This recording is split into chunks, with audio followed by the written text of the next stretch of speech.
We start off in gate number 60, which was the same one that ended out Capricorn season. So it's really important to see that we don't have an ending and a beginning. There is a merging in between the astrological bodies, and you're going to feel the effects on one that kind of trickle through to the other one.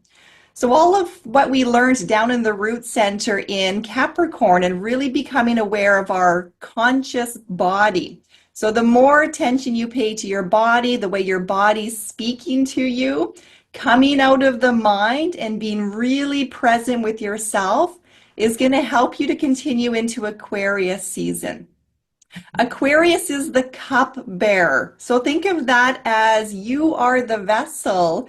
And in the element of air, you want to keep purifying through some of your stories, your mindset, and allowing yourself to expand in your intuitive body. So you're going to see that we have another couple of activations down in the root center right away. We now drop into two that are leading us towards our emotional center.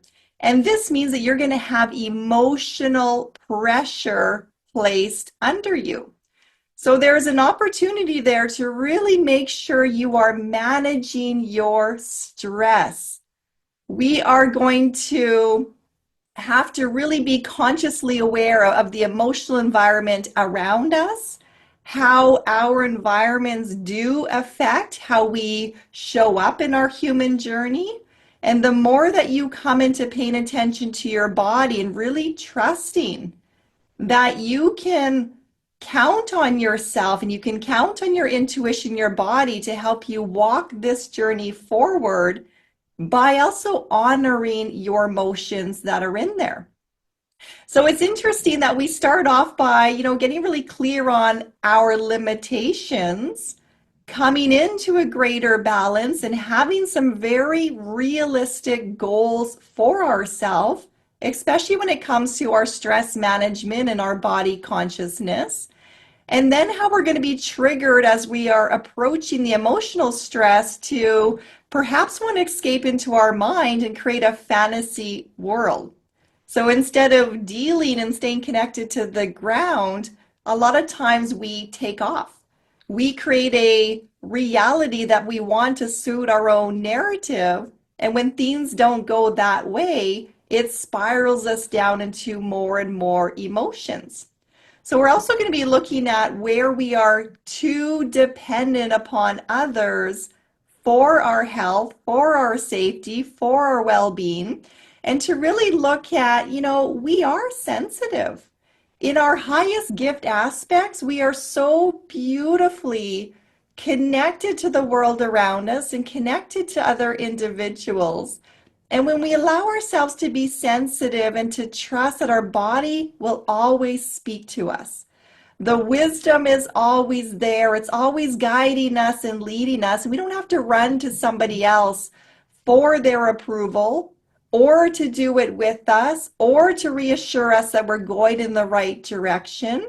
This is more about you allowing yourself to come into you during Aquarius and during that element of air to trust in yourself. So we get a pausing point right in the middle of Aquarius season, and this is one of the directional gates in human design. It's found right in the center of self. You can think of that as your high heart, your alignment to a greater divine purpose. And this is all about listening. This isn't a time of action. It is really about going within yourself and having a look back to see how far you've come and to really recognize the journey you have been on, to allow the element of air to clarify and to clear out your body, and really looking at any areas where you're feeling that pessimism, you're feeling that doom and gloom. And it's not about ignoring it.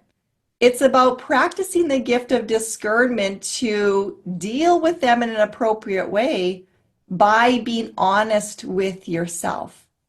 And when you're honest with your feelings, you're honest with your own self-expression, then you are able to create a lot more empathy for your journey as a sensitive And also for other people who might be extremely sensitive at this time, especially if they're not managing any of that stress with all those root activations that we're going to be going through. From there, we're going to start a journey into the solar plex. So we're down in this area. And it's interesting because 50% of people in human design will have a colored in solar plex, an emotional center, and that means that this is your authority to follow. It is really important to find your own wave pattern. What that means is any of those gates that you have circled in your personal chart, there is a wave pattern specific to that. You're going to want to get to spend that time listening and looking back at your patterns to notice, when are you in the high of an emotional wave? When are you in a low of emotional wave? And how do you know what your neutrality point is? Because you don't want to make any decisions from a high or from a low.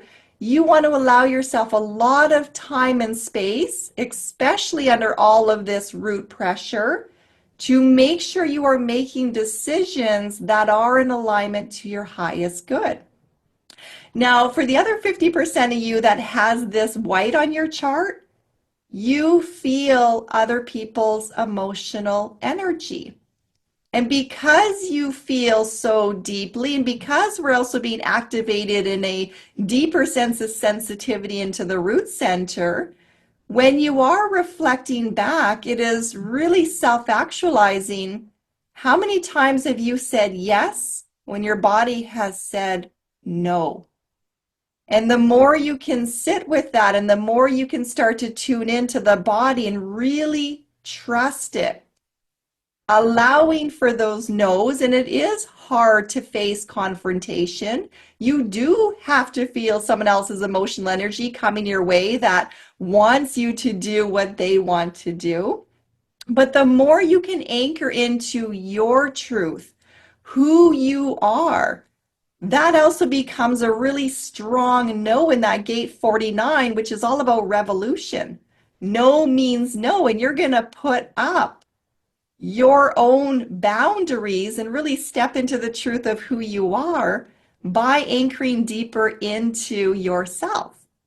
So you also have an opportunity to really lighten the load if you face and honor the way that your body is communicating with you, and you don't play in to all the stresses and all the pressure and the increase of emotion during that time.